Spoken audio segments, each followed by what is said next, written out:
Independence on this day in 1776, it would take nearly 90 years for Black people enslaved in this country to obtain their freedom.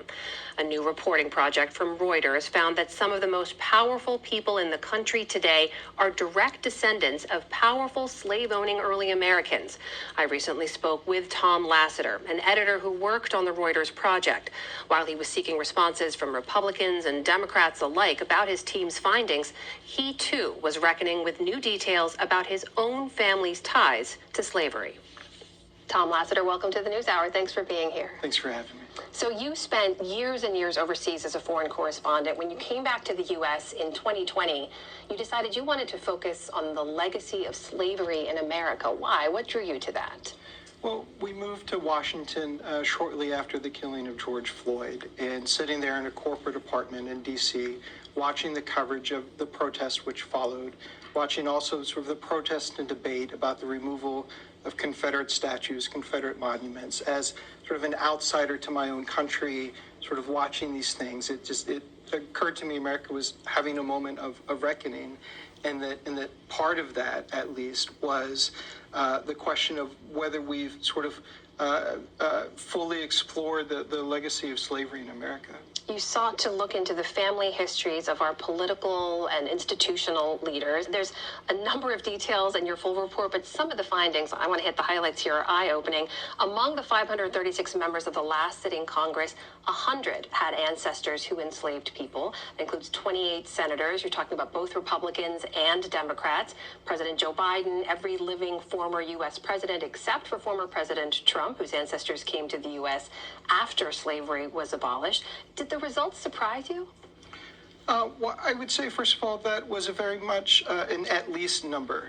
Those were the cases in which we could reach a high degree of confidence that the family tree that we had built for that sort of American political notable was from the very first rung, being the member of Congress or a member of Supreme Court, goes back to the ancestor that we identified as having been an enslaver, and then that ancestor had actually enslaved someone. So there were a great many other cases where we thought we had probably linked it, but just couldn't reach that degree of confidence. You reached out to a number of members of Congress and these other leaders as well for responses.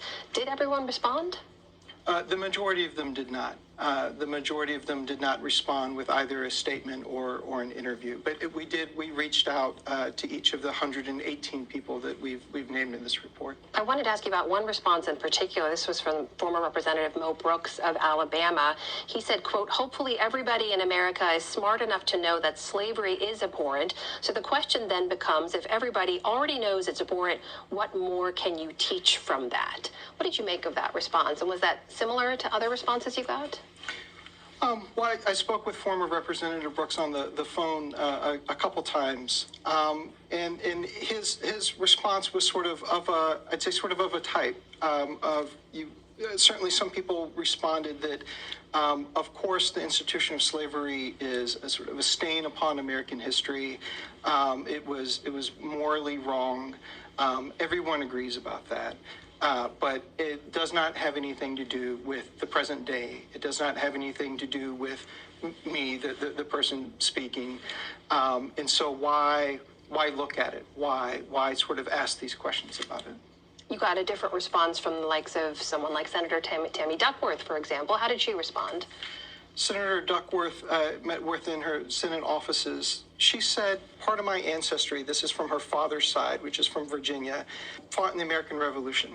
And if I'm going to talk about that publicly, if I'm going to claim that part of my heritage and be proud of that heritage, then I also have to look squarely at the fact that some of my ancestors enslaved people. In her case, it was two separate ancestors, which she had not known before. Tom, you uncovered your own family history as part of your reporting and discovered that your ancestors had also enslaved Black people. What was that like to make that discovery? It started with a memory as a teenager walking across a farm my family used to own in Forsyth County, Georgia, and walking past a water well, and my grandfather just sort of gesturing at it in an offhand way and saying the slaves built that. And I, sort of in a way that I think is typical for some white families in the South, sort of knew but didn't know, had this memory, this piece of information, chose to do nothing with it for my adult life. So I say that I did not realize I had ancestors who enslaved people, but also it was something that I could have explored and had sort of found out in any of those intervening years. But yes, I have at least 5 ancestors who enslaved people in 3 different counties in Georgia.